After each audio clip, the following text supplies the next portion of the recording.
Hey guys, what is going on? Uncle Valk here, and we just got Midnight Gala Lilias release. It's like 3 a.m. for me. I'm pretty tired, so I'm gonna try to go as fast as I can to tell you guys how good I think this unit is and where I think she can be used.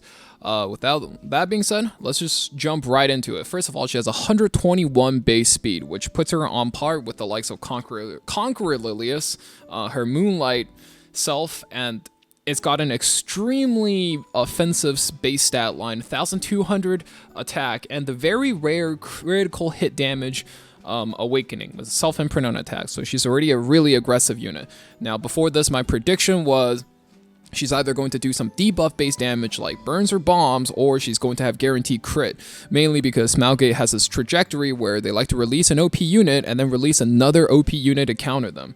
Like when they released Bellion and people were saying, oh no, Cleave is dead, and then they immediately released Ran. So let's go into it. You guys will see what I mean. Immediately, we have her passive Elaborate Scheme, which gives her damage limit undispellable. She cannot take more than 35% damage, which clearly gives her a more power creep version of Roy Mustang and Tempest Surin's passive.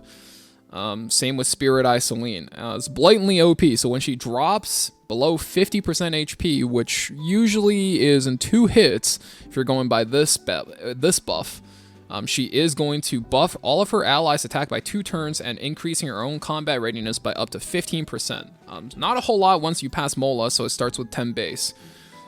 Now, the one thing I want to clear up is, here it says the buff is undispellable, but we have been getting word in the community that that is a mistranslation. What do I mean by that? Let me just show you guys and you can see.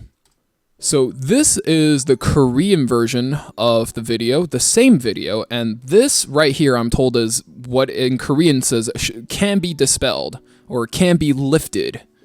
Now, this is a Japanese version of the video, and I'm not a fluent Japanese reader, but I do know Chinese, and here it says can be dispelled, 100%. And I don't have the Chinese video, but I'm told it's the same thing in the Chinese video as well. So based on what I know, in 3 languages it says can be dispelled, but in 1 it says cannot be dispelled. I'm going to assume the English version is a mistranslation. So we're going to look at the rest of the video with that context in mind, that this buff can be dispelled. There's the ultimate. Self-buffs attack for 2 turns and then hits the enemy. Increases her combat readiness, so she's already really fast, and now she's cycling even faster. When target's max health is greater than caster's max health, penetrates defense by up to 100%. Successful attack always result in a critical hit, and there it is. There is the Navy Captain Landy counter move. Now, in the results here, hits our last rider crowd for about 26k. Now, usually when you have these videos, these characters aren't usually as well geared as some like crazy high legend player stats. So going by this, I'd assume the damage cap for her is even higher. Here she has 7,800 HP. Just so let me squeeze that in. You can see that. 7,841. Now, I was thinking this would be a pretty good unit to run on Penset because it's a single target move, but seeing as it scales really hard with being HP gapped, almost tells me that she's a unit that wants to be run on Tauren set just to give her the ability to one-shot more things, even though it might lead you to doing a little bit less damage on your S1s. So with this context in mind, as far as her S3 is concerned, she looks like a straight up better version, maybe even a combined version of like Ervelyn and Tempest Surin, right?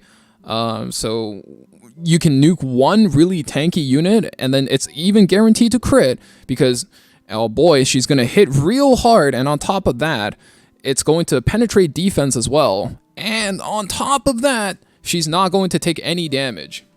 S1 is really simple, it's just an attack, and if you don't miss, it's always going to be a crit. So, pretty self-explanatory, and if you soul burn it, increases amount healed, so that's a really, really simple unit. I say simple, but she is going to be really strong. You know, especially if you go with the fact that her buff can be dispelled, so you might have to maybe slow her down a lot, and then sag her damage, sag her speed, to just make sure you have enough effect resist to just resist all the different buff strips that are going to be coming in your way. And then her artifact, Hostess of the Banquet. Her artifact is one more sign that I think her buff should be able to be dispelled because it gives her effect resistance. So she seems like one of those juggernaut units that, is really hard to kill, really hard to stop, just with crowd controls and stuff. And on top of all of that, she's going to hit pretty hard. She's probably a unit that wants to run her own artifact as well. So the way I see her is an Urvalin that's baked in with like Tempest Surin passive, and then on top of all of that, she also heals herself and sustains herself. So a pretty complete unit.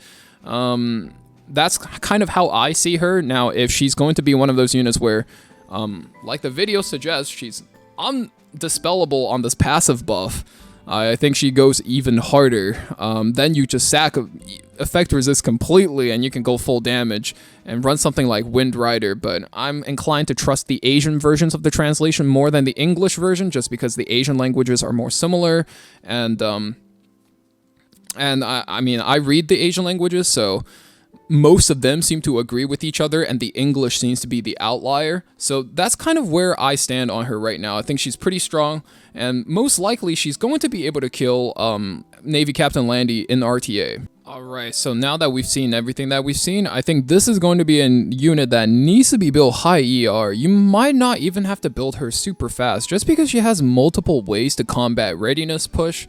So in my eyes, she looks like one of those units that you don't have to set up with attack buff, so she's actually pretty free-flowing. You could play her pretty freely as a bruiser. Might want to be one of those units you speed tune just so she can benefit from a crit damage buff, for example, like from a Sharoon or from a Sage Vivian. But other than that, she only really needs a handful of stats.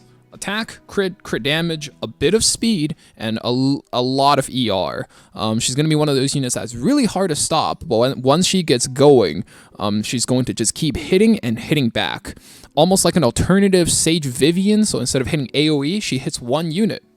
And those are my quick thoughts on the new limited Lilias. Let me know what you guys think about her and what you guys think about this buff debacle.